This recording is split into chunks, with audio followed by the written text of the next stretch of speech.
नमस्कार दोस्तों, कहानियों की दुनिया में आप सभी का स्वागत है। आज जो रचना ले उपस्थित हुई हूँ उसका शीर्षक है बेटियाँ। उमा जी का मन आज बेहद उदास था। बेटी विदा क्या किया, ऐसा लग रहा है सारे अधिकार ही खत्म हो गए हो मेरे। एक ही तो बच्ची है। कितने महीनों से इंतज़ार कर रही थी कि कब सावन आएगा और कब अपनी गुड़िया के साथ कुछ पल बिताने को मिलेंगे।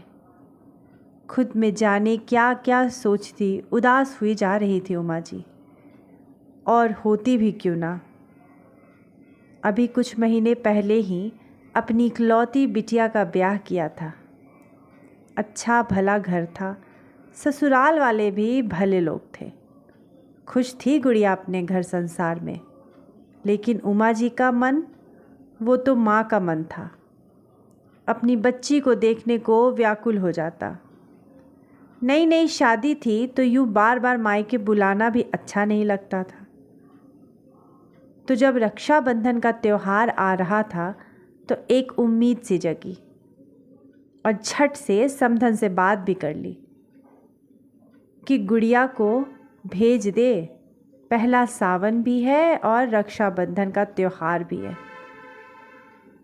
जब समधन जी ने हाँ की तो जैसे उमा जी को पंख दे दिए। गुड़िया के पसंद की हर चीज़ बाज़ार जाके ले आई। सुंदर सुंदर ढेरों सूट और ढेरों कांच की चूड़ियाँ और भी जाने क्या क्या। लेकिन 2 दिन बाद ही खबर मिली कि ससुराल में कुछ विशेष कारणों से गुड़िया सावन में नहीं आ पाएगी। उमा जी का तो जैसे सारा उत्साह ही धरा का धरा रह गया। कितने मन से सारी तैयारियां की थी और बस। अपनी सोच में डूबी उमा जी की नज़र तभी अपनी काम वाली रुंपा पर गई।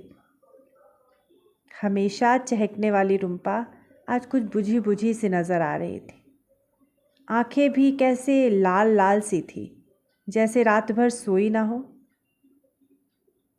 रुंपा और उमा जी का साथ भी बहुत पुराना था। गुड़िया के जन्म के समय जो रुंपा आई तो बस वहीं की होकर रह गई। रुंपा की भी एक बेटी थी, पूनम, जो गुड़िया के जन्म के समय 3 या 4 साल की रही होगी। अक्सर लाती थी रुंपा अपनी बिटिया पूनम को उमा जी के घर और गुड़िया के साथ पूनम खूब खेलती। उमा जी का भी विशेष स्नेह रहता पूनम के साथ। समय के साथ पूनम की शादी भी हो गई।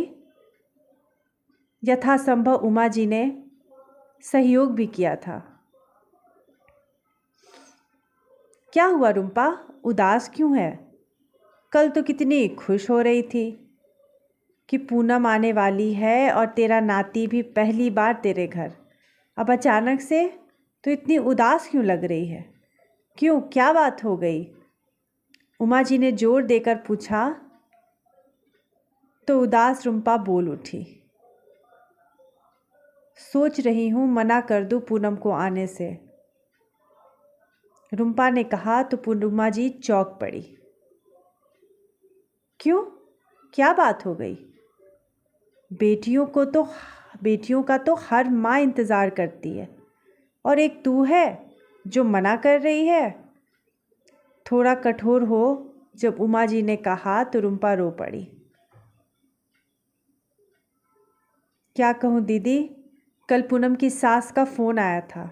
कह रही थी पहली बार नाती जा रहा है तो कोई कमी ना रखना, विदाई अच्छे से करना। अभी तो पूनम की शादी का कर्ज ही नहीं उतरा है दीदी, और अब नए खर्चे। बेटी और नाती के विदाई के लिए अब और उधारी नहीं लेना मुझे। इससे अच्छा बिटिया अपने ससुराल में ही रहे। जब भाग्य का लिखा होगा तो खेल लूँगी अपनी नाती के साथ और मिल भी लूँगी। इतना कह आंसू पोंछती रुम्पा अपने काम में लग गई और उमा जी गहरी सोच में डूब गई। फिर कुछ सोच विचार कर उठी और अलमारी से गुड़िया के लिए लाए सूटों में से 2 अच्छे से सूट निकाल कर कुछ श्रृंगार का सामान भी लगाया और कुछ पैसे लिफाफे में डाल रुम्पा को आवाज़ लगाई।